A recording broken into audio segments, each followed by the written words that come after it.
have Stefan Kobler. He's our principal and planner. And we have Ian Watson.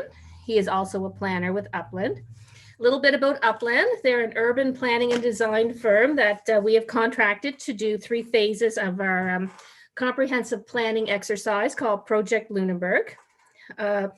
Upland uses engagement specialists. You've probably met Erica Brook if you've participated in the past 18 months. Also have, sorry, my voice is not good today, heritage specialists, landscape architects, GIS technicians, graphic artists, and link up with a team of engineers. So it's quite a comprehensive team working on our planning documents. So over the last 18 months, or longer than that now, we've had a series of public engagement activities. It's been quite extensive consultation. You may have gone to some of our activities or read our discussion papers or the What We Heard reports.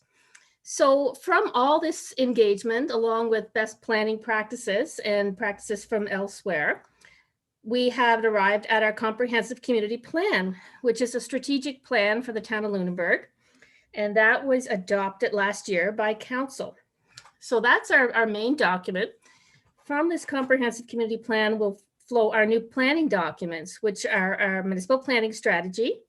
Those are our policies, our land use bylaw, which is our regulation, the zoning, and our subdivision bylaw, which is how you divide land or create new residential subdivisions. We also have another phase coming after this, which is our heritage planning document. So our heritage conservation district plan and bylaw will be revised right after this. So everything's all going to flow together. I'm just going to take another few minutes and talk about the process here. Right now, well, I guess most of you, if you pay for your power, you've gotten in your bills an insert talking about our public engagement activities for May. So we told you about our draft planning documents coming online. We've told you about our this open public forum, which is to provide input on the draft plans that you've seen on the Project Lunenburg website. We are also going to have a public information meeting, sorry, on May 26th. And we've just sent out letters to everybody who pays taxes in the town of Lunenburg is going to get a notification in the mail addressed to you to invite you to the public information meeting. And that's held by our Planning Advisory Committee. Now, the Planning Advisory Committee is a group of volunteers who look at planning issues and they give a recommendation to council. So we hope to have them giving a recommendation on these new planning documents on June 2nd. After that, if they give their recommendation, it'll go before town council, probably on June 22nd. And their council will have a look at the documents and basically set a public hearing date. So this will allow even more input on our planning documents. You will see that advertised twice in the paper. You will get, everybody will get, we've sent out 1,084 letters this morning. So you'll be getting a letter in the mail. We're going to advertise this twice. And we hope the public hearing will be on July 27th. Again, these are all tentative dates. After that, council would have to give a second reading. So that would be their final approval. Once council approves, then it goes off to the province for probably 3 months around that time. And if council will find, if the province finds it's okay, then we advertise it and would be in effect. So we're looking at the end of November, early December for our planning documents to come online. So that's a bit of the process. If anybody has any questions later on about the process, you can just flip me an email at dsutherland@explorelunenburg.ca. So welcome. I will pass it back to Upland for the presentation and Q&A.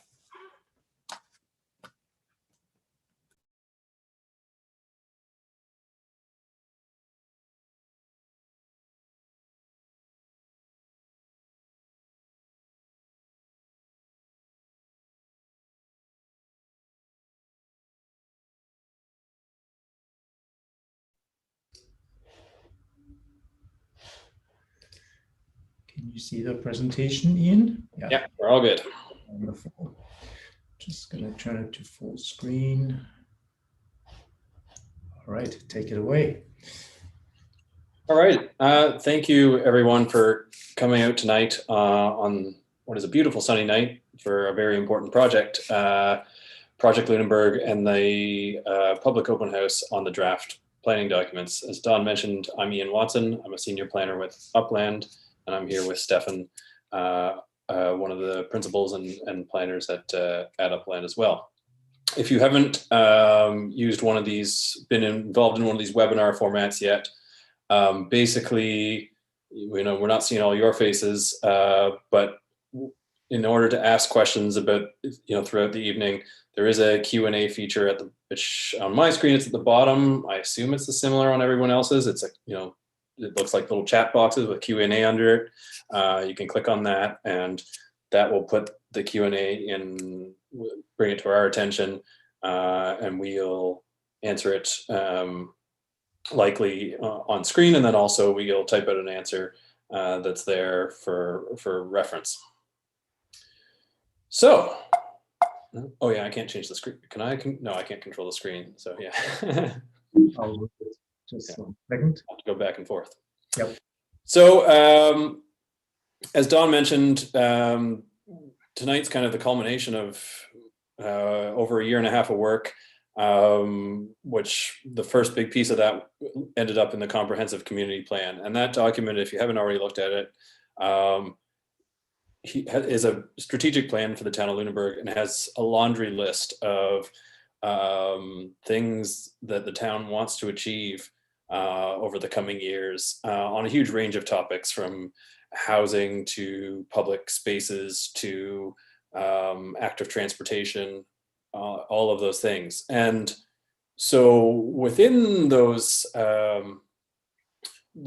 things to achieve, a lot of them, not all of them, a lot of them are tied to land use and development. And so one of the primary tools for implementing the comprehensive community plan are the documents we're going to talk about tonight: the municipal planning strategy, and then which flows from that is the land use bylaw and the subdivision bylaw. I will, there is a lot of content in the comprehensive community plan that's also not addressed by these documents. It will come through other things like the town's decisions at budget time, in what gets money and priority, or through partnerships with other groups or what have you. So, just because something isn't covered by the planning documents that we're going to talk about tonight doesn't mean it's getting missed. So the municipal planning strategy is the kind of the higher level policy document. It has the a lot of the context and then policy statements in relation to land use planning and development. And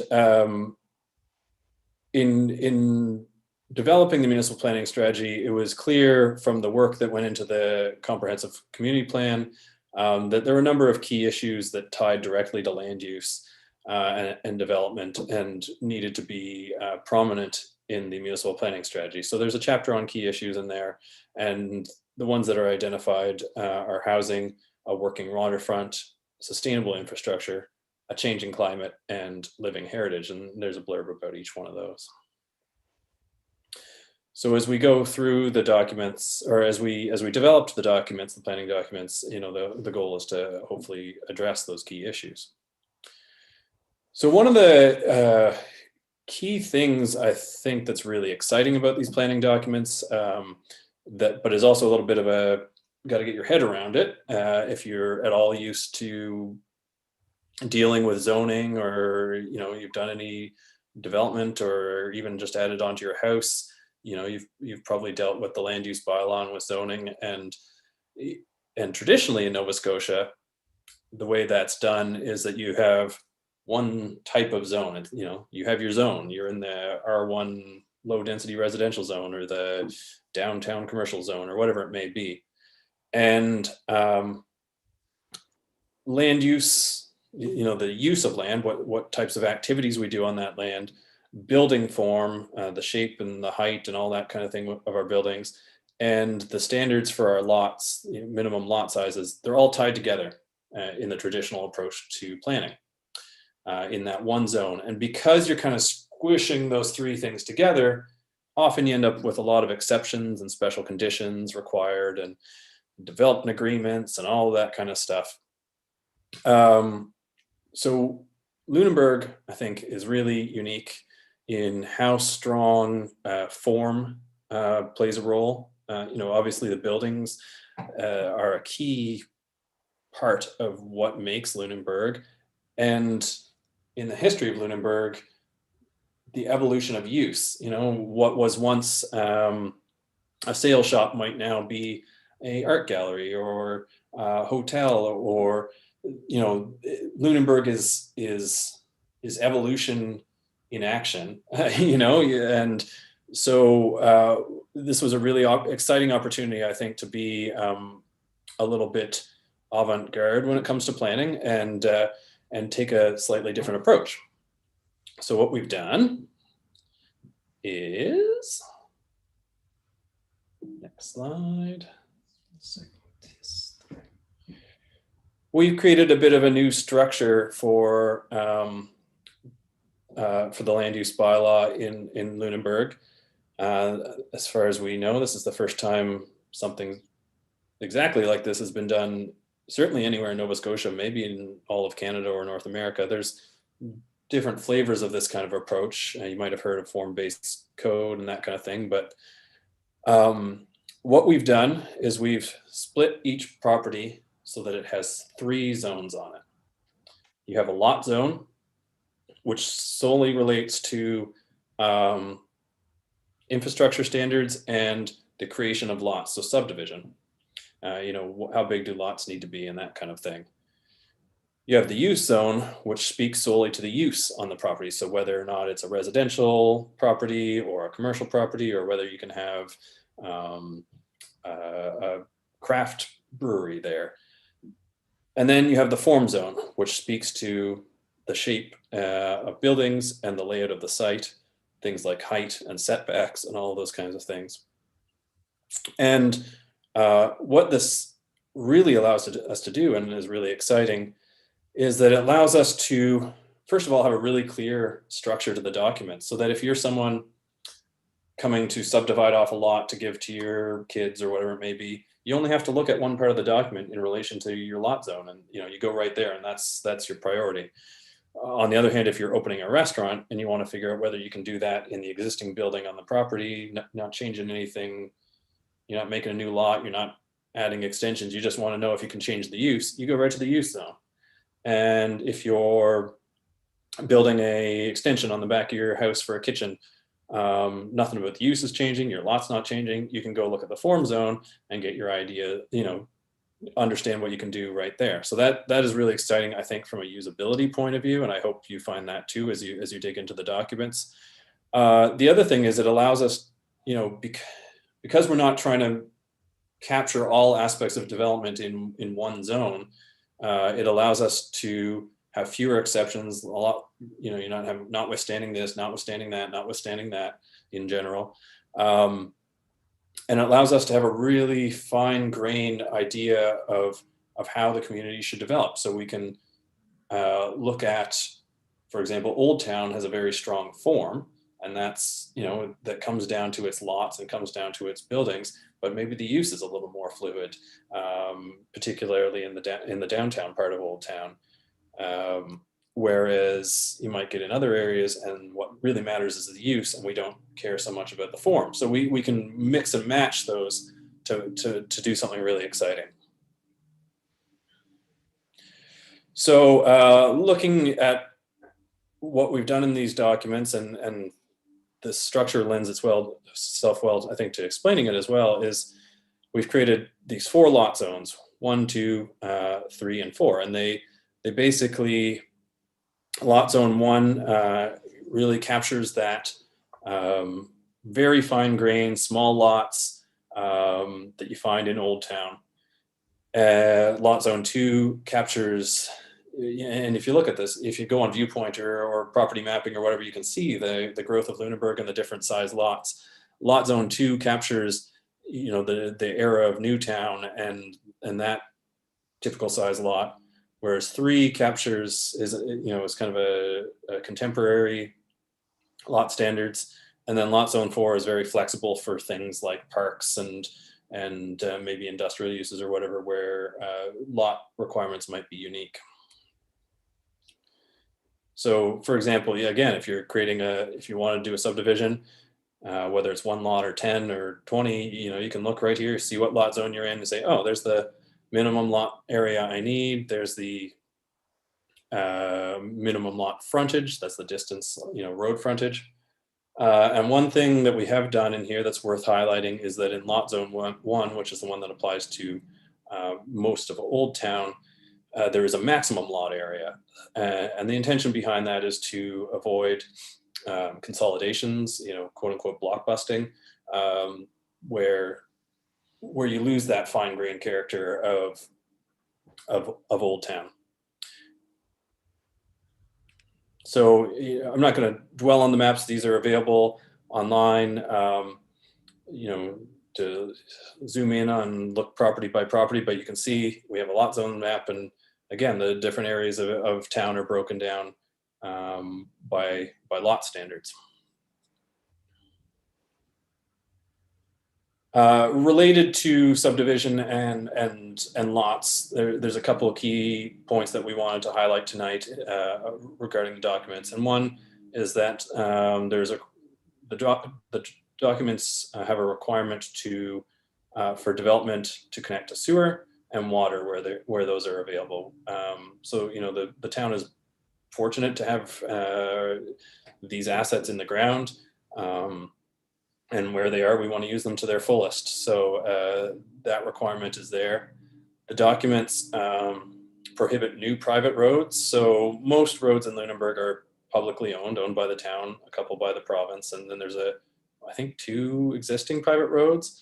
But where we're in a town and there's a strong entity there to own and maintain them and build them to a certain standard, we're encouraging those that those all new roads be public. And then one of the really exciting things, and maybe Stefan, you want to jump in here, is implementing a new road standard.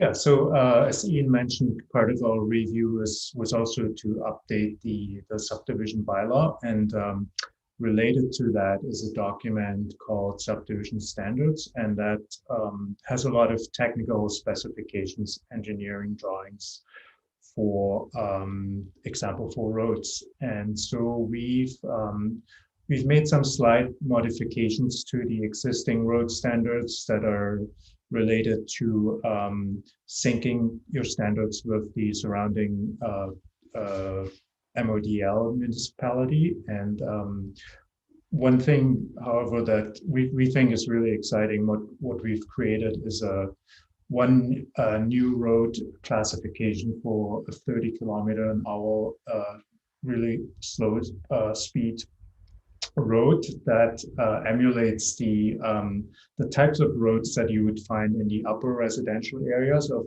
the old town, with a very narrow right-of-way, typically a sidewalk on one side and allowance for parking on one side. What that looks like is here on Cornwall Street. You're all very familiar with this look. It allows you to have buildings really close to the street. These front yards kind of blending in with the streets. It's a very it's a very beautiful form and type of development that is currently in most municipalities is not allowed. And I think we all enjoy it when we go to Annapolis Royal or walk through Lunenburg, this type of development pattern where you can just shout across the street to your neighbor.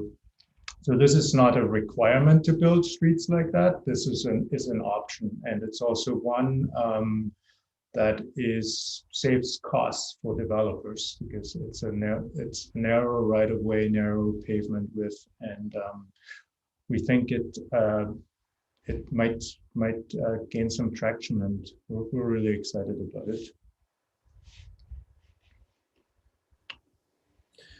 So another element that comes into subdivision and the creation of lots is in Nova Scotia, typically what happens is you require a parks and open space or a public use dedication whenever subdivision happens.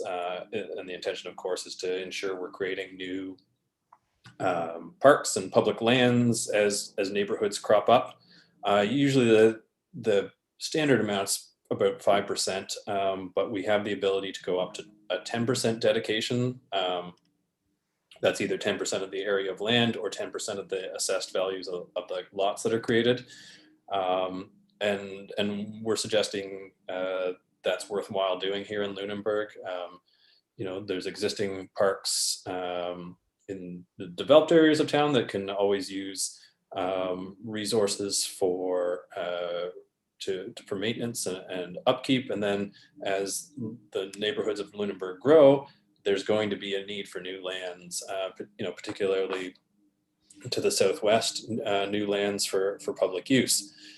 And what we've suggested is prioritizing what gets accepted as parks and open space land dedication, starting with lands that provide access to the coast. So if a subdivision is happening somewhere that has water frontage, the preference would be for land to be given that would provide public access to that water frontage.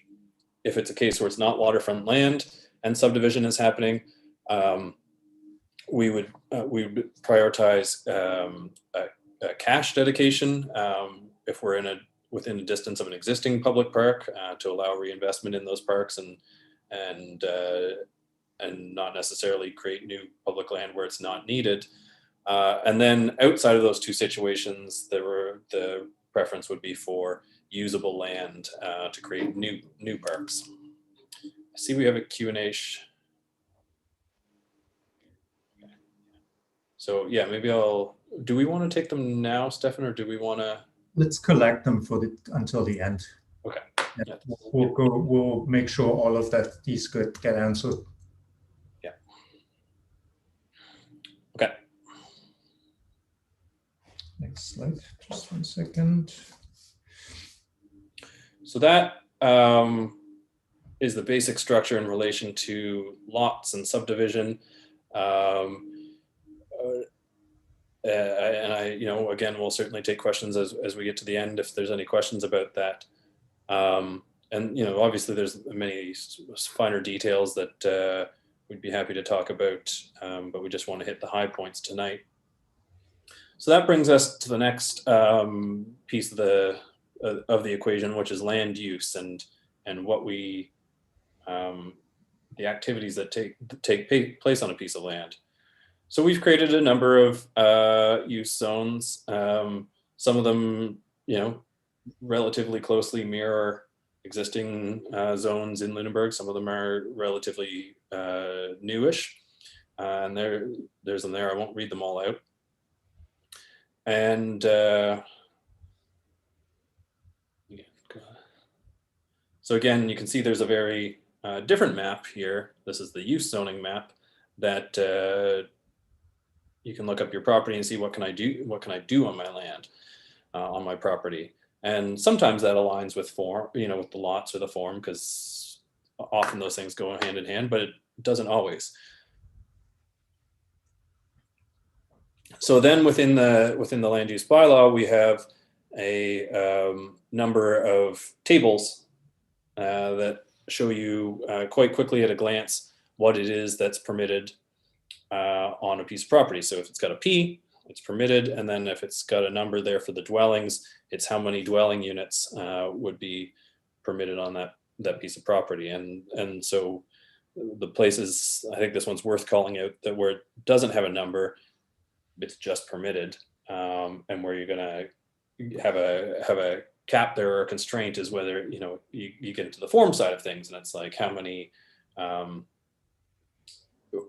you can have as many units as you want, perhaps, but they still have to meet the form expectations of that lot and what a maximum building size and all that kind of stuff. So there are, I think this is a good time to talk about, there are a couple of, kind of key things that came out of the comprehensive community plan. A lot had to do with use, and a couple that are worth flagging here are, one is first the creation of accessory dwellings as a land use category. So this is sometimes you might call them secondary suites or backyard suites or granny flats. They can be both within the building, as a reuse of an existing piece of the building, or they might be a second unit built in an accessory structure in the backyard. There are a couple of requirements if they are detached, in a backyard or whatever. There are a couple of requirements within the draft documents in terms of maximum area, size, all that kind of thing. They're meant to be accessory. They're not. The intention is to have kind of a gentle increase in density, additional housing options, and we hope the accessory dwellings achieve that. I think that's the only thing to call out there. Again, there's a table related to institutional uses. Don't think there's anything to call out there.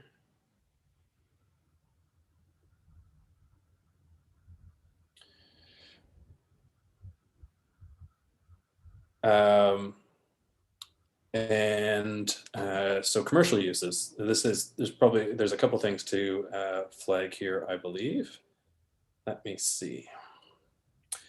I guess, well, one of the, and maybe actually one of the things that's worth flagging is there are three kind of primarily commercial zones. Two primarily commercial zones. One is the general commercial zone, CG, and that is most commercial uses minus those that are related to automobiles. Gas stations, body shops, repairs, sales. And then there's the commercial mixed use, which is a broader category that allows a diversity, but again, constrained by that idea of form where appropriate.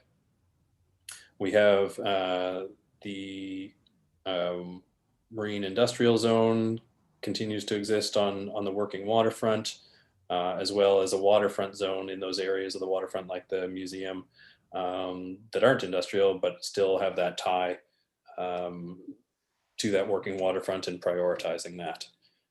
One thing that is worth flagging on here is short-term rentals. I know that's a topic that came up in the CCP comprehensive community plan a lot.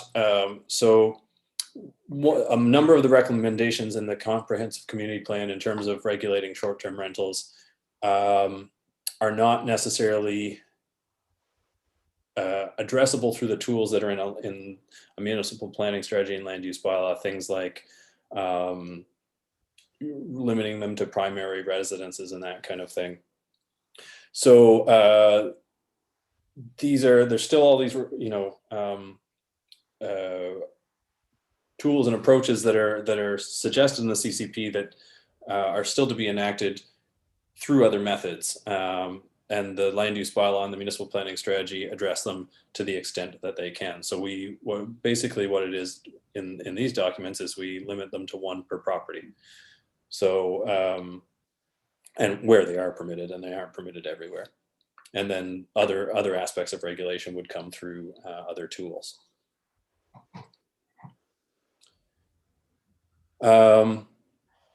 Industrial uses, again, pretty self-explanatory. What you do see here, and you'll notice this with most of the table, and this is something that's worth flagging, I think, is this is one of the few cases where we have in the table, you'll see DA for development agreement. So in general, the approach with the draft documents is to move away from development agreements as a primary planning tool. And with our layers of zones, since it allows us to have that finer grain control, we think we can achieve a lot of the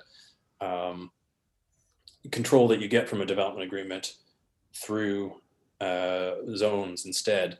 But there are certain things you can do in a development agreement you can't do through zoning. Things like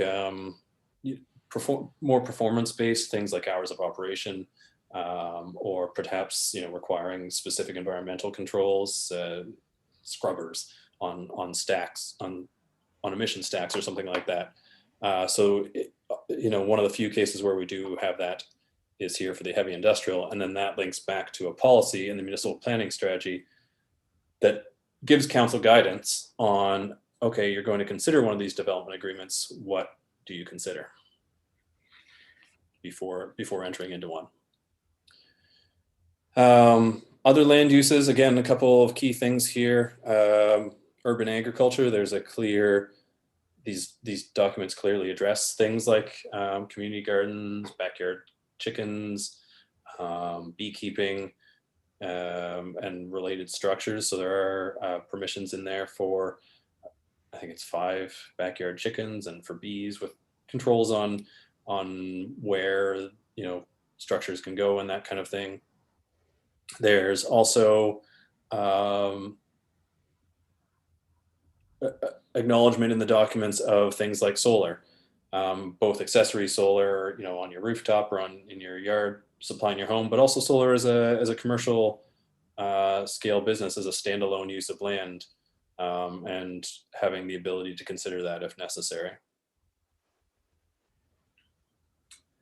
The documents address electrical vehicle charging as a use, making clear permission for that, both as on an accessory scale, having one at your house, but also as a commercial business, and keeping with the times, basically, where it's, you might have a gas station or you might have an EV station.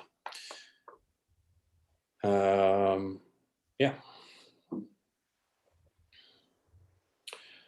This is another pretty big thing that's worth flagging is, and you've seen this more and more in communities around North America, is the removal of automobile parking requirements from planning documents. So, traditionally it's kind of, you open a restaurant, you're expected, the land use bylaw will say you need X number of spaces per square feet kind of thing.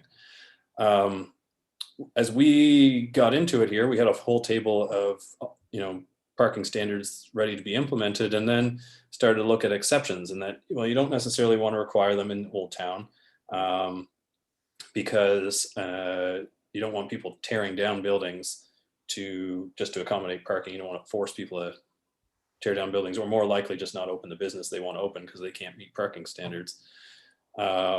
Residential uses often provide what they need because people demand it. And in the areas of Victoria Road, there's ample large lots. There's lots of room. You don't need to force people to choose between business space and parking. So, we've taken a step, and I think it's an exciting one, of not requiring automobile parking. Obviously people can provide it. We're just not going to direct how much, but there is standards in the bylaw. If you do provide parking, we have some expectations in terms of where it's located, what it looks like, that kind of thing. What we are doing, what the draft documents do is implement minimum bicycle parking requirements. So they're very, I think they're very a light touch, I hope. We are seeing more and more, there's bicycle tourism, and people who do bicycle tourism, the bikes are getting more and more expensive, and looking for secure, safe places to lock those bikes. But also from an active transportation point of view and a community point of view, encouraging people to use bicycles as transportation. We're seeing the uptake of electrical bicycles in Nova Scotia. There's a grant now. So just making sure that there's space for all of this in the community.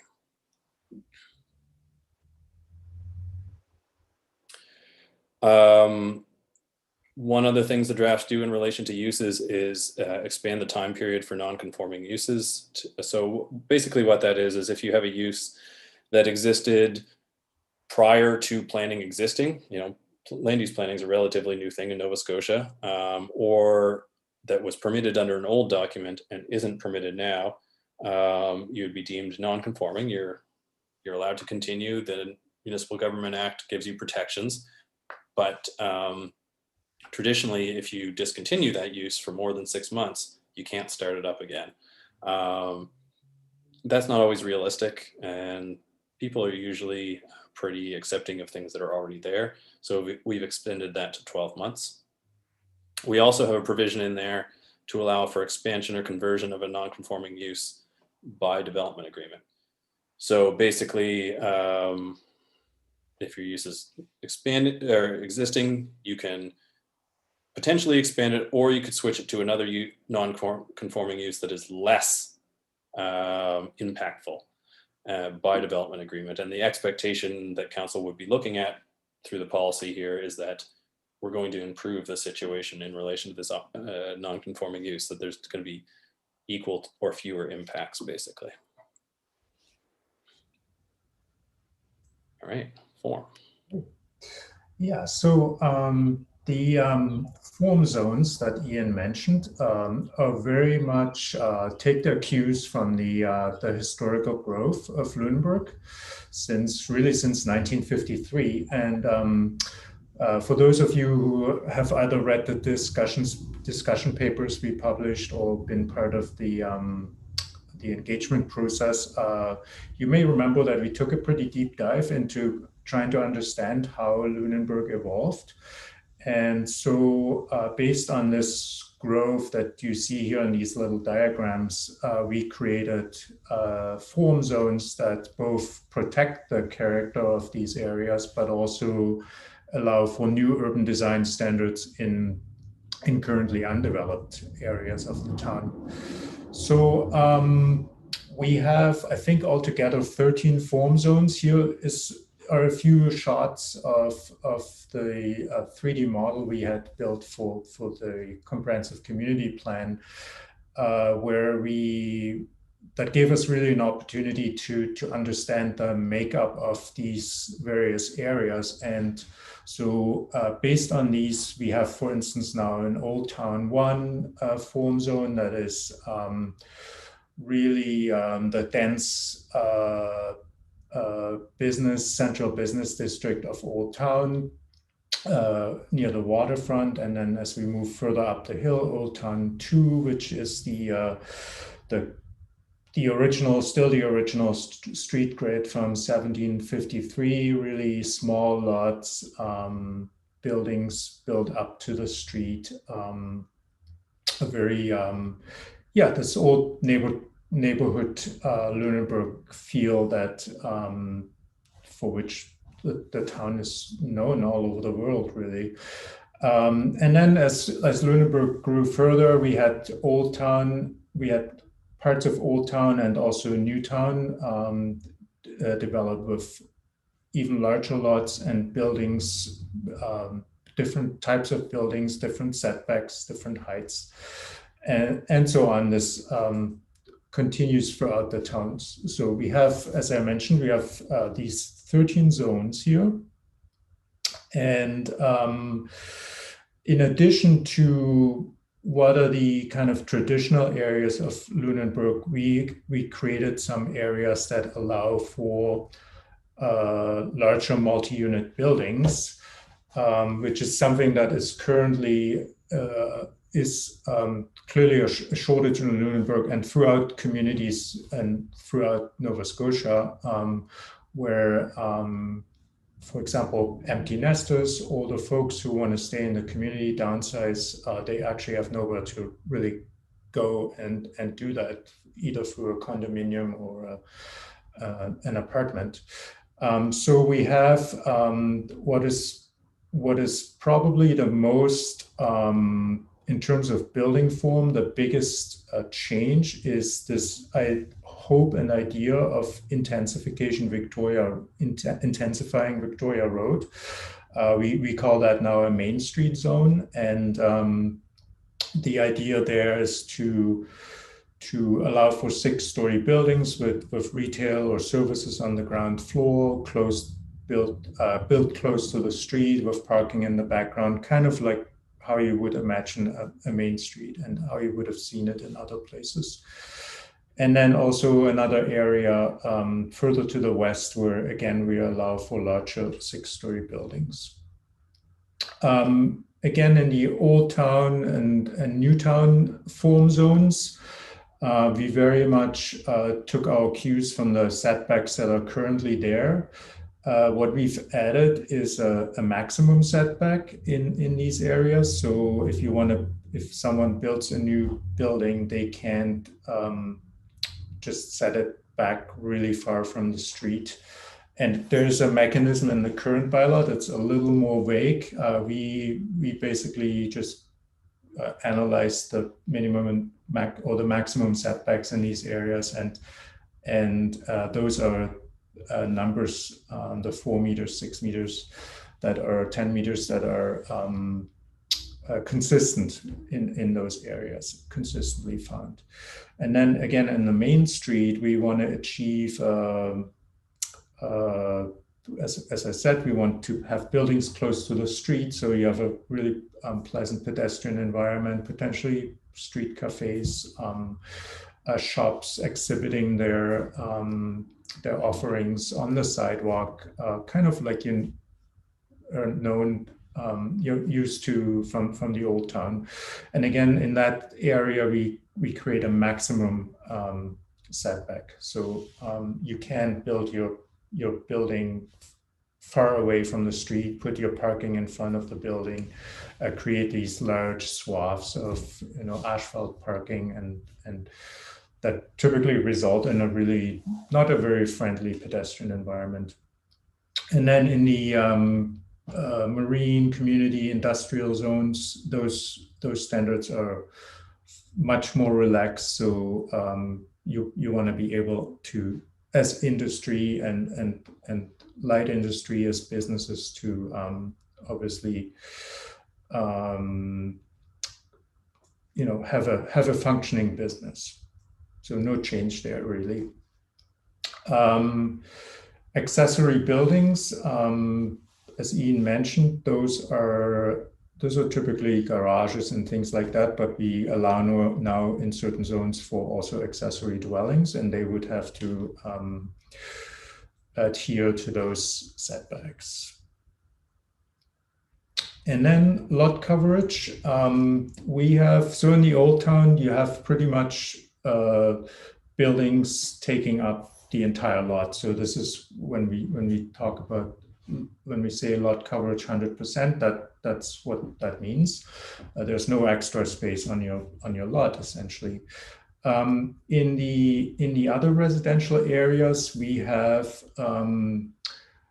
we're allowing for quite a larger lot coverage than you typically find right now, and this is again to allow and enable accessory units and especially accessory dwellings. So those are now included in the lot coverage, and by bumping up that number, we allow for this what Ian called the kind of gentle density that adds potentially quite a few residential units to these areas in a very gentle way.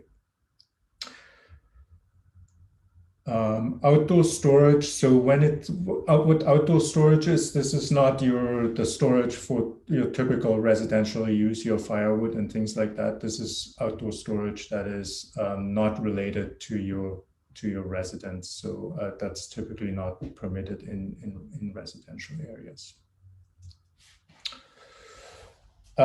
Here, again, building massing, which is largely building height in this chart. Nothing's changing from the current maximum heights in the Old Town and New Town areas. But in those areas that I pointed out on the map where we allow for larger buildings, we now enable 6-story buildings, and the reason for that is that the building code was updated a few years ago to allow wood frame construction up to 6 buildings. So this is we think this is a good incentive for developers to build these kind of structures, and again kind of address the housing issue from, at least from the market perspective. through building form, essentially. Another little thing to point out, on the main street, we have a few extra parameters built into the form where we have a street wall height minimum and maximum, and this is essentially the area that you experience as a pedestrian as you walk a sidewalk. When you look up a building, you see the E for the cornice of the building, and if that cornice is like 3 stories high and there's an additional 3 stories set back behind it, you don't experience that as a pedestrian. So it's a little less intimidating if you have that maximum street wall height and then this required step back, which is 3 meters in our case here. These accessory buildings, you can have them up to 8 meters in your backyards. And a new type of housing that this bylaw enables is group dwellings. And this is a relatively new housing form that allows often for seniors housing or communal living with a community building that is shared with shared kitchen and community space, and then really small units, but they're all on the same lot. And traditionally, land use bylaws only allowed for 1 dwelling per lot, and this group dwelling standard, which comes with some site requirements, allows for these types of developments within certain zones. We also did. As you all know, climate change and rising sea levels are a reality we have to deal with, and there's various models out there that predict what would happen with sea level rise and storm events. And what we've done through our modeling is basically identify areas that are at risk, in which we would require developers to have floors above a certain habitable floors above a certain elevation, also keep hazardous materials and mechanical and electrical equipment out of these vulnerable flood areas. And if I can chime in there, Stefan, so the numbers that you see on the screen there, that 3.2 meters, that's in reference to the Canadian Geodetic Vertical Datum of 2013, which is basically mathematical model of the Earth's surface, and that's what surveyors use. So, but what that means for, tangibly in terms of what we're accounting for there is basically about a 1 meter storm, or about a 1 meter increase in sea level rise, which is what's expected by the year 2100 in this area. That's both from water going up and also from the fact that Nova Scotia is sinking because the glaciers are gone and the crust is bending. Anyways, and that also accounts for that elevation accounts for a serious storm occurring on top of the sea level rise, so a hurricane kind of thing. Want to talk about that one, Ian? Yeah, so in general, there's not a whole lot of change when it comes to signage, except a couple of tweaks around minimum heights of projecting signs, while simplifying the language around signs and hopefully organizing it better. And then addressing some, things that have come up since the last bylaw would have been written, things like menu board signs and digital signs. So it's more of a housekeeping in this realm. Yeah, in terms of parking, we've added some standards for parking lots, essentially to avoid, again, these large swaths of asphalt. And also limit the number of parking spaces you can have in the front or flankage of your building, so at the side, street-facing side of a building lot. And we've also included some requirements for electrical vehicle charging in structured parking areas. So similar to non-conforming uses, you can have a non-conforming structure. So again, that's a case where maybe a building was built legally, meeting the bylaws at the time or predating bylaws, and now it doesn't necessarily meet our modern bylaws. So now we have allowances in there to allow your non-conforming structure to increase as long as you don't make the non-conformance worse. So for example, if you're too close to the front lot line, then what the current bylaw would allow, we don't really care if you keep going at the back, as long as you're not making that worse in the front, sort of thing. So allowing a little flexibility there, recognizing that things that we're okay with these sorts of things.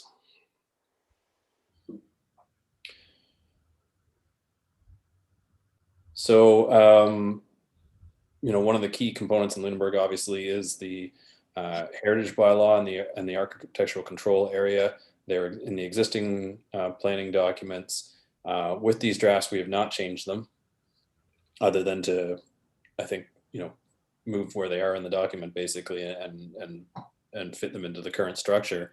Because as Don mentioned at the start of this evening, there's an ongoing project that's kind of starting up in tandem with this to review those aspects of planning in Lunenburg, but it won't be complete on the timeline of these adoptions, so that we'll come back at a later date and amend the planning documents to address whatever is the outcome of the heritage bylaw review.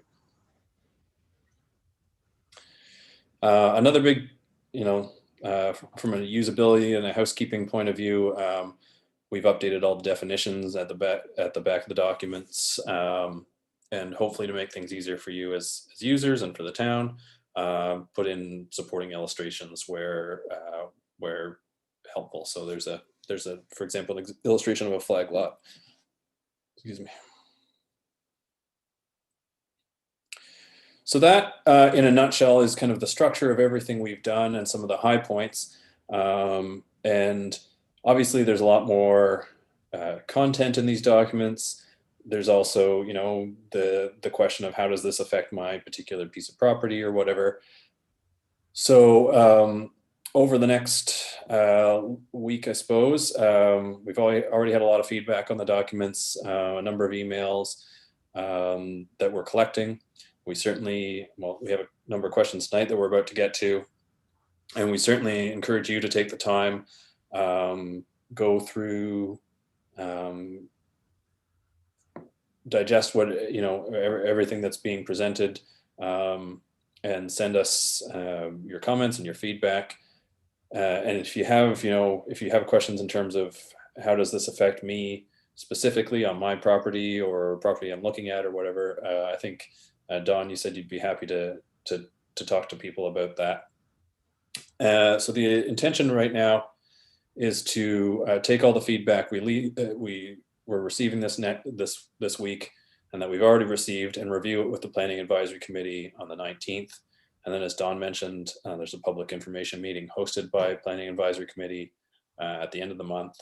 And then, if all goes well, the goal is to have a recommendation from PAC in early June. So with that, we have questions. So what, I guess I'll go top to bottom. Well, I'm not sure if you can all see the questions, so we'll read them out loud and then answer them for you. Yeah, maybe I'll start with the first one. First question is, what about all the poorly maintained roads? How will you address infrastructure issues that haven't been dealt with, especially in Newtown? Going back to the strategic plan, there are recommendations in there for larger infrastructure issues related to sewage treatment and water and so on. A road that has potholes, that's a annual budget issue that it's not something that a municipal planning strategy or land use bylaw can address. Yeah, and so to add on to that, I think, and this will come up in some of the other answers, I'm just looking here, is, these documents, the municipal planning strategy, the land use bylaw, the subdivision bylaw, they primarily deal with development. Well, it's development and the new as it goes forward, and the use of land. So, for example, through the subdivision bylaw, we deal with how new streets are created. The other side of that, the maintenance and the ongoing, as Stefan mentioned, the comprehensive community plan has a lot on that, that will be direction to be dealt with through other tools, through things like budgeting and standards and that kind of thing.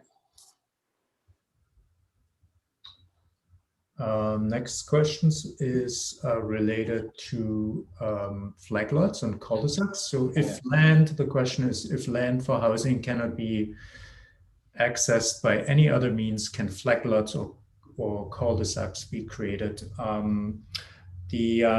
Towards the end of the presentation, there was Ian showed an illustration that's part of the bylaw. So there was a flag lot, and flag lots are allowed, and they're quite yeah. Go ahead, Ian. Sorry, can I jump in there? Yeah. So lots that are shaped like flags are permitted, but lots where you see them sometimes where there's a frontage on a road that's not necessarily where the access is from, and there's very, very skinny pieces of land that wind their way through. The bylaw does not permit those. The drafts don't permit those.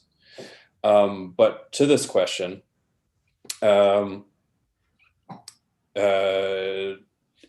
so yeah, there are a number of pieces of landlocked land within Lunenburg.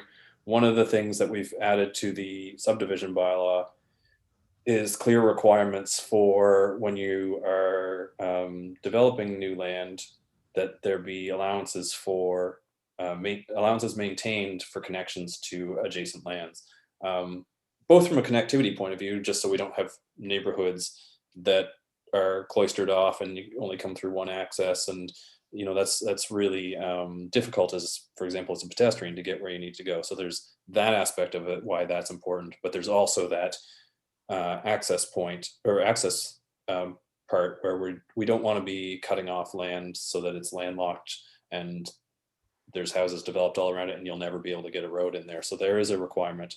We do allow cul-de-sacs in the draft subdivision bylaw, but they are discouraged, kind of really only intended for situations where there would never be the ability to connect to neighboring land. So the next one, the question is, a bare land condominium development could have a road going through it. I assume this would be called a private road. Is that possible, especially if they use the engineering standards referred to? So in the case of a bare land condominium, and this would be a form of group dwelling, I suppose, they would all be on one lot. For those who don't know what a bare land condominium usually is there's a lot. It's owned in common by the condominium corporation, and everybody has their units, which may be a area of land on there, or it may be to the exterior of the house. It depends on the structure of the condominium. But in this case, anything internal to a single lot would be a driveway. So whether that's, it would be a private driveway. So whether through a condominium or a developer owning multiple, again, group dwellings on one lot and servicing them all with a driveway. So this would not, the prohibition on private roads would not affect that kind of development. Private roads in the case would be where, separate lots are serviced by the road surface, the roadway.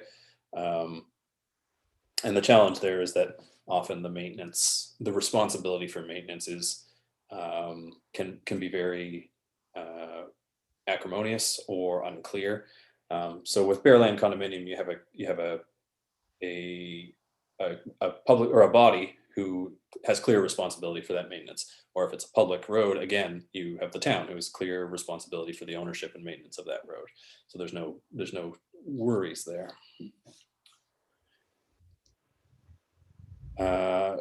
Teresa and Duncan ask, what is a small options home?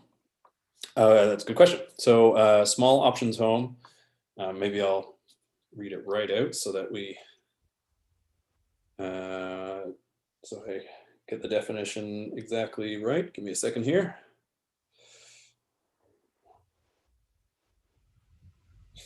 Small options home means the use of a building or part thereof for a family home, group care facility, or similar facility for the non-medical care. Oh, I gotta fix that definition, typo. For not more than 6 persons in need of personal service, supervision, or assistance essential to sustaining the activities of daily living or for the protection of the individual, but does not include a facility licensed by Corrections Canada or Nova Scotia Corrections or successor bodies. So basically what this is a group living situation for up to 8 or up to 6 adults. That can take the form of a number of things. It may be we're seeing a common thing now is adults with support needs, whether it's intellectual disabilities or physical challenges, living together for support and for also you might have a caregiver come in daily or once a week or whatever it is, depending on the need there, and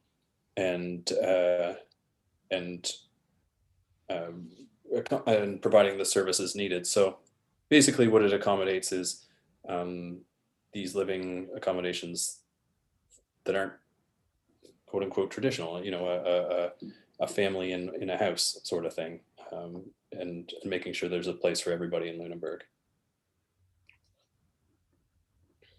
What is the difference between accommodations and short-term rental? So the definition of short-term rental is, get this one's important too. So it means the use of a dwelling unit or part thereof for commercial overnight accommodations for consecutive periods of 30 days or less per party, and may include the rental of the entire dwelling unit to one party or to multiple parties. So the key differentiation there is this is a dwelling unit rented out for accommodations purposes. So that's your home or whatever it may be. Accommodations is everything else: hotels, motels, not bed and breakfasts. There's a separate definition for that. Inns, all that kind of stuff.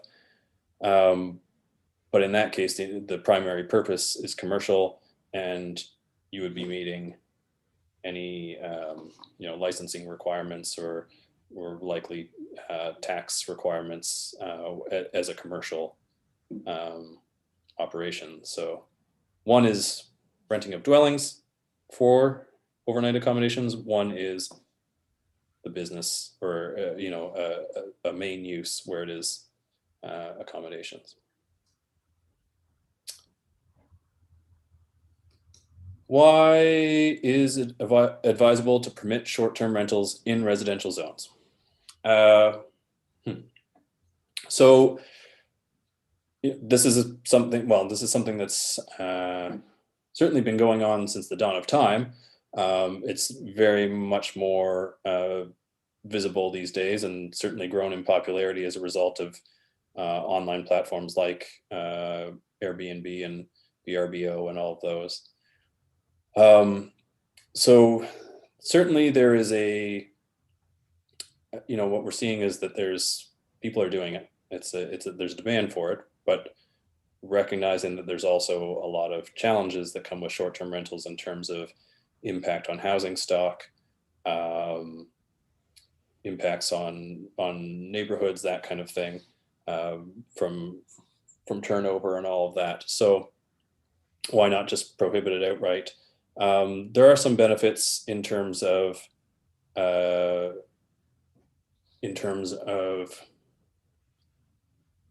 there are legitimate uses to them in terms of you're going away for the summer and want to rent your house out to someone, or you rent a room to gain some extra income, and people are using them that way.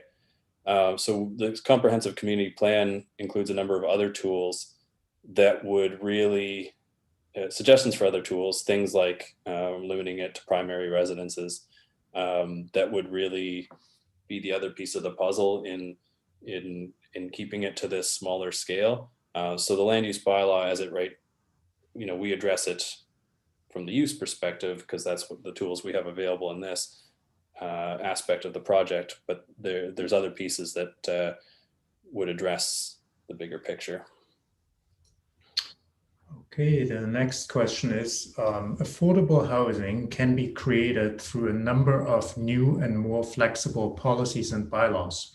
However, there do not seem to be enough built-in statements or stimulation programs to cause or force developers to include affordable units in every new development.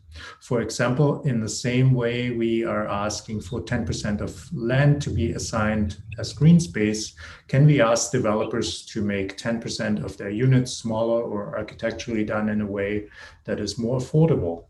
Affordable housing would then be integrated. Yeah, that's a really good question in terms of the tools that the land use bylaw and municipal plan has available to incentivize or force or ask for affordable housing. I think what you're referring here to is perhaps similar to what we see in British Columbia, where the provincial government allows for something called inclusionary zoning. So a municipality can create zones where they can ask for a percentage of affordable housing. That tool is not available to us in Nova Scotia currently. The comprehensive community plan addresses a few issues on that to that end,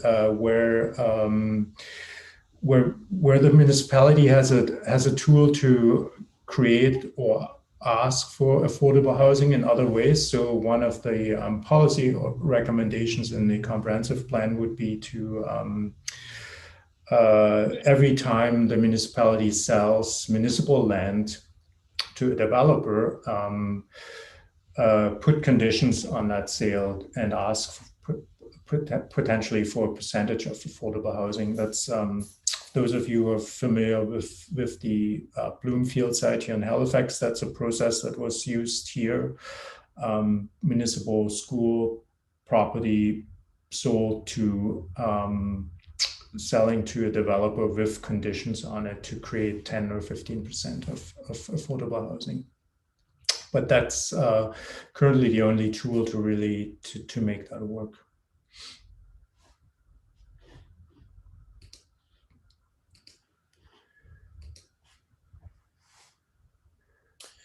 So the next one is on the use zoning map. Why are there 3 lots that have a separate category called waterfront versus marine industrial? So yeah, the waterfront use zone is one that continues to permit marine industrial uses, but allows a wider range of uses primarily related to tangential to tourism, things like restaurants or cultural institutions, museums. So the lots that if you look that have those are the ones that are the kind of core tourism areas of the waterfront, the museum, adjacent lands, and then the Zwicker building are all within that zone. That use zone, I should say.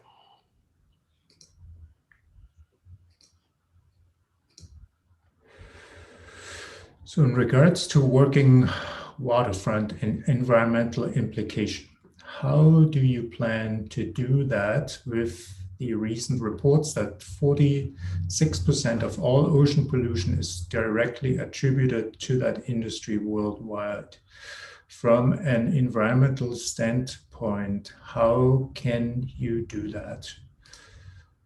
I'm a little bit unclear.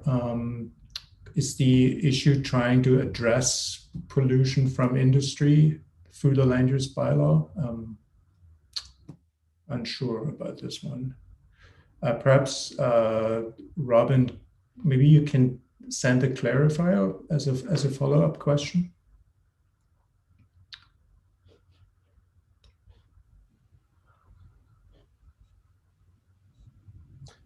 Maybe while that's happening, jump on to the next one, which is under land use, probably that's municipal planning strategy policy 16 that relates to council's conditions for development agreements. Can W be added to the list indicating the impact of the development on the harbor where applicable? So what this is getting at is that in the municipal planning strategy, there are basically policies related to the controls that council can put in a development agreement, and also the criteria council uses when evaluating proposals done by development agreement. And I think, yeah, I think that's something we can consider is adding some consideration for the harbor in that as well. That makes sense. Okay, why would you not simply prohibit new development in flood zones? Yeah, so in the case of Lunenburg, all these flood zones are more or less built up, and it would be quite a radical move to take away development or redevelopment rights of these properties, especially where it relates to marine industry, which is such an important contributor really to the local economy. So you see in undeveloped areas, and potentially along the shoreline of Nova Scotia and rural areas, to put development controls on coastal lands. But in the case of a built-up area, the tool to deal with flooding and climate change is to raise up your buildings, and we think that's a really good compromise. Yeah, if I can add to that, I think it's a bit of a risk reward thing in that, there are risks to flooding, obviously, but there are also rewards in terms of our very prime waterfront lands at the heart of our communities, and in particular in Lunenburg, where, yeah, as Stefan mentioned, like, these are the marine industrial lands primarily that are a core piece of Lunenburg. So, some things, maybe the risk is unacceptable. And in our, draft, one of the things is we propose that habitable areas not be permitted within that flood zone, because there's a risk of loss of life. If we have, a giant hurricane that hits just right and it floods, the ground floor of a restaurant, it's unfortunate, and there's a cost to that, but that can, we can address that, and we can rebuild, and we can adapt, I guess. No one's life was lost, and so maybe there's a benefit to having that restaurant there in the interim, in the years in between that the big one, that make it worthwhile to take that hit at the time when it happens, if that makes sense. Okay, group dwellings. Is this approved by UNESCO for Old Town? Group dwellings wouldn't be allowed in the Old Town. So largely, as Ian mentioned, we have a built-in mechanism to not allow for lot consolidation. So the small lots in the Old Town wouldn't lend it themselves to group dwellings, and it would not be a character really that is consistent with the built form of Old Town.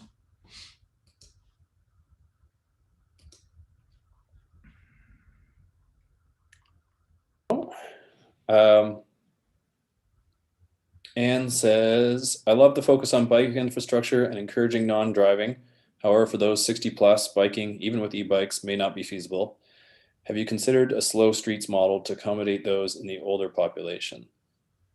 So yeah, I guess through this piece of things, you know, one of the things is the new road standard for the narrow,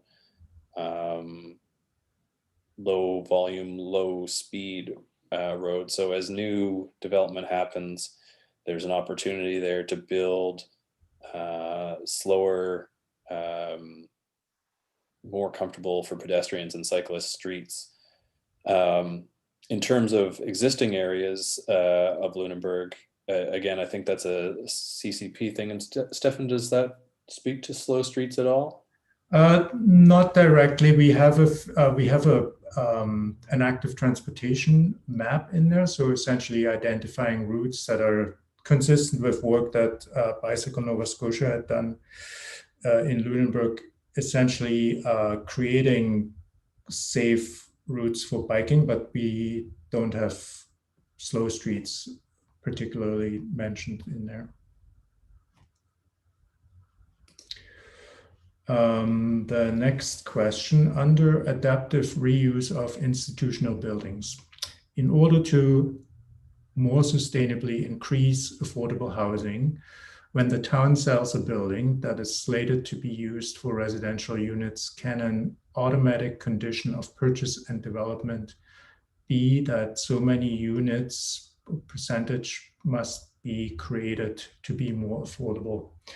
Yeah, that goes back to the earlier question with regards to recommendations the comprehensive community plan makes, and it certainly has. It has actually a few scenarios for all municipal potentially surplus buildings, and there's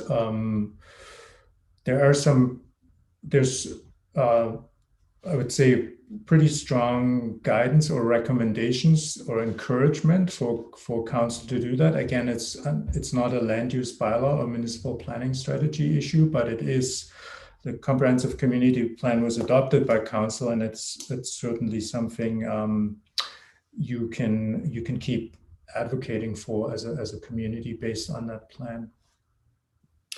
And if I can add to that, I'm really excited that there is a comprehensive community plan and that the town has done this comprehensive community plan, because so often, you know, I do these municipal planning strategies and land use bylaws, subdivision bylaws all around Atlantic Canada, and a lot of these issues come up, things about, you know, the town's approach to affordable housing, operational things, and they all make sense, and you kind of go, yeah, that's great, and there's where does that go? But you have that document, you have a CCP, you have the comprehensive community plan that speaks to all of that, and that rounds out that thinking about all the aspects of the future for the town, and I think that's really, really exciting. Sorry, that's a tangent, but yeah. Next question, is there a requirement for new paving to be permeable to address for our water issues? So I assume you're talking paving of roads. We have not addressed that. We're not aware of permeable parking standards, but we're in a draft stage here. So if you know of standards in other places and would like us to take a look at these, we'd be really happy to do that. The next question is, does the plan have any prediction on the increased housing units that could be provided, considering there's a tight housing supply now in the town? We haven't done any specific modeling to say, you know, what this draft proposes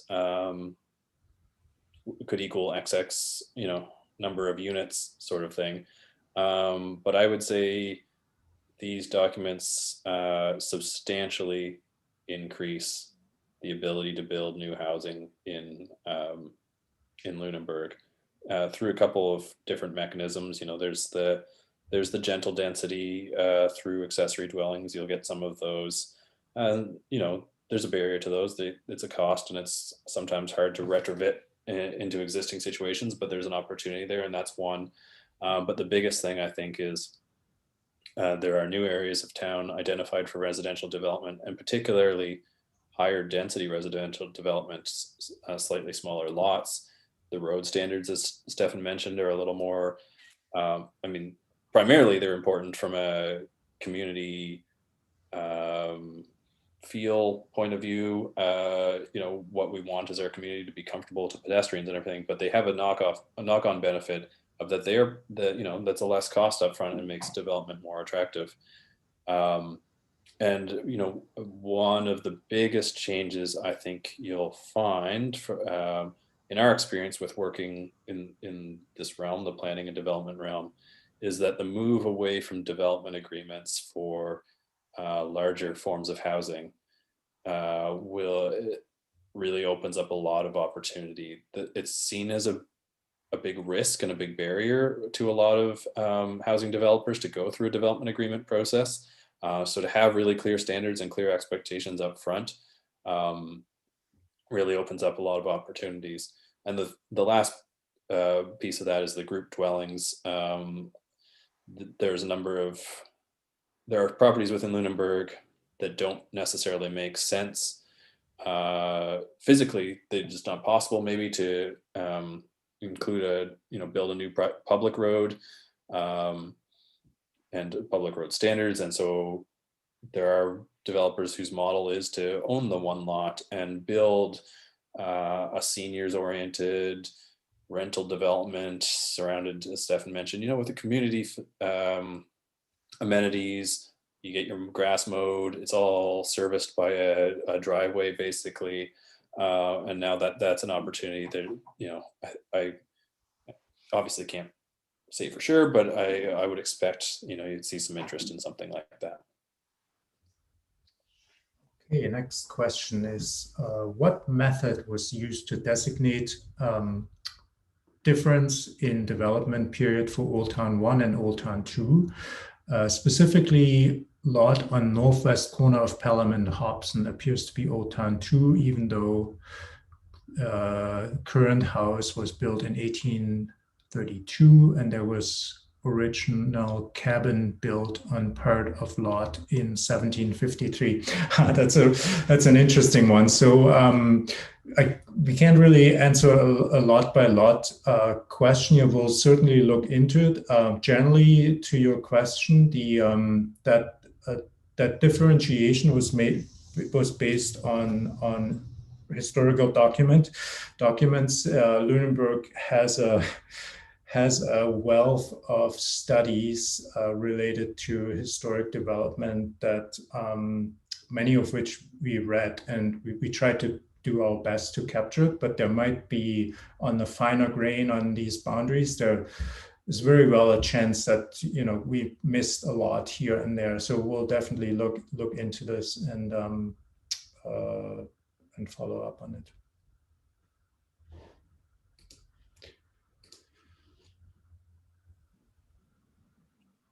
So the next question, well, two questions, I guess. I see that restaurants are permitted on industrial zones, but not marine industrial. Why is this? And then similar to this, what's the difference between craft food and beverage production, which is permitted, and restaurants, which are not? So the main, I think, the waterfront's a bit, you know, a balance in terms of, again, we go back to those very foundational principles at the start of the presentation, is the idea of the working waterfront and encouraging that and enabling it and avoiding potential conflicts, I suppose, that would make it challenging for the working, you know, the industry that exists on the waterfront to continue to operate. So the thinking on that one was, rather than permitting restaurants in that zone, the working water or the marine industrial zone, is that we have the waterfront use zone, the one that we talked about in a previous question, that has all the marine industrial uses permitted, but really is thinking about those more tourism-y, commercially type uses. And so if there was a situation where, there was a proposal or a desire to consider a restaurant, maybe what you do is look at, is it appropriate to rezone that property to the waterfront zone, waterfront use zone.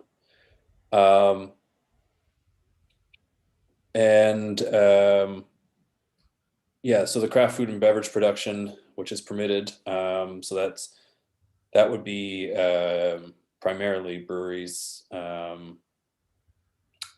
distilleries, that kind of thing. I think one of the main reasons it's in there is to recognize the existing distillery that's within the marine industrial use zone, but also recognizing that it's a funny category because sometimes they really are industrial uses where it's just the industrial brewing or distilling or whatever, and sometimes it's more on the brew pub side of things. So I think that is a good thing you highlight, and maybe it's something we'll look a little closer at those ones. Okay. Research has shown that it is healthier for seniors to live in a mixed age community. Designating a community at specifically for seniors is short-sighted. Maybe Anne, you're referring to the group dwellings.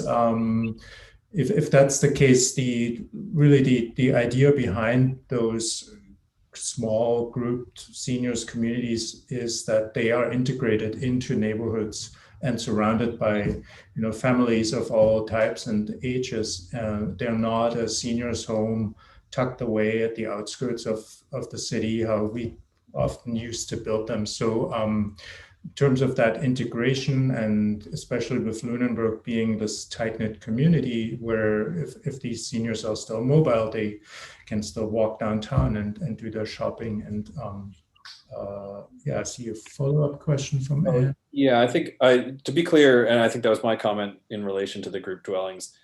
Yeah, we wouldn't require, we wouldn't be requiring, not only, like you say, is it not necessarily a good practice to do this, but it's certainly illegal. We wouldn't be requiring areas to be senior areas or anything like that. This is more, it was just a comment on the fact that often what you see is, these group dwellings, one of the ways they're used, I used to work in the Valley in Kings County, and there was a couple of instances of this. There's a big one in Cambridge along the main stretch there, that they are popular as a tool for seniors oriented communities. That I've seen a couple of developers who build these with small units, probably not more than 600, 700 square feet.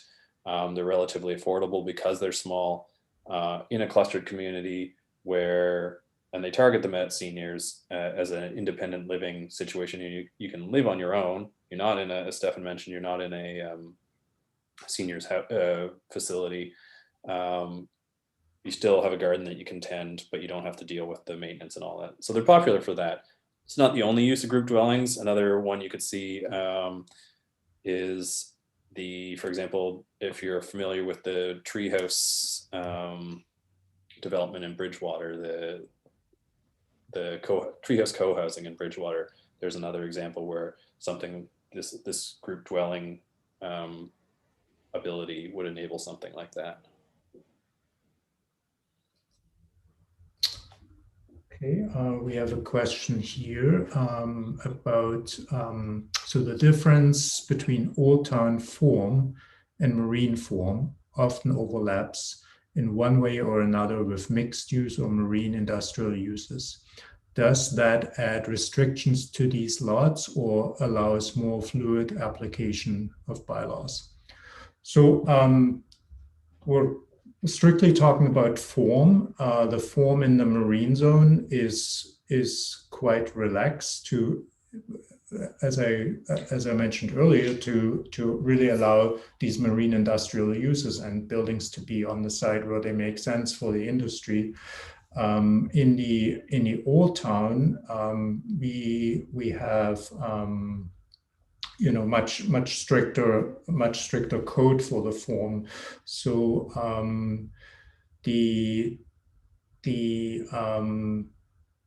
the flexibility in the marine zone is built in, and in the old town zone it's fairly restrictive. And again, maybe this question refers to a particular property.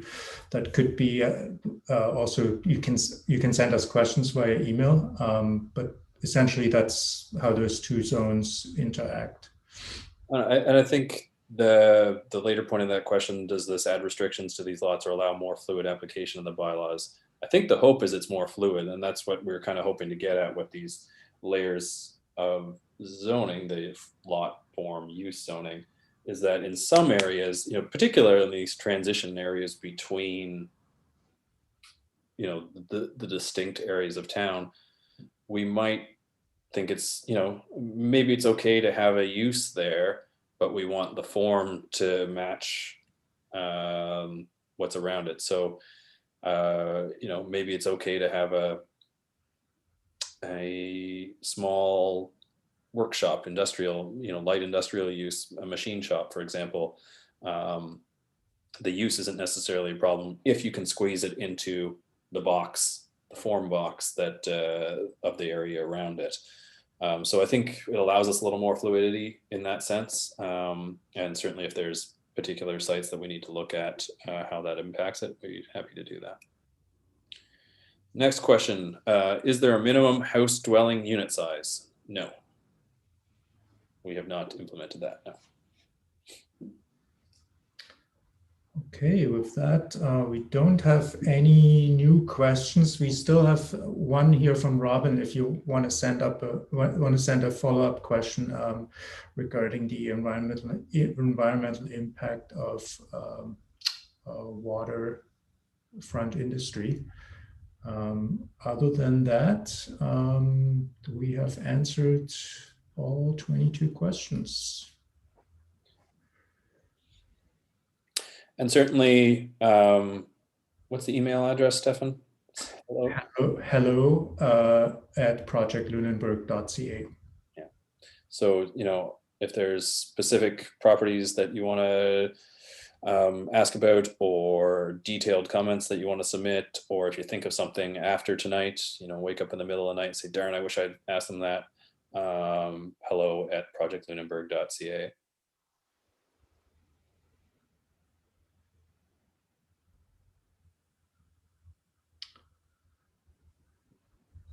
Okay, it looks like no follow-up question from Robin, but yeah, again, email or call the town with your question. And what was that? Oh, just to come. Thank you for all the comment was thanks for your time and presentation. Thank you for your time on a beautiful evening. There's still, at least where I am, there's still some sun out there, so hopefully you can go enjoy it. Thank you very much.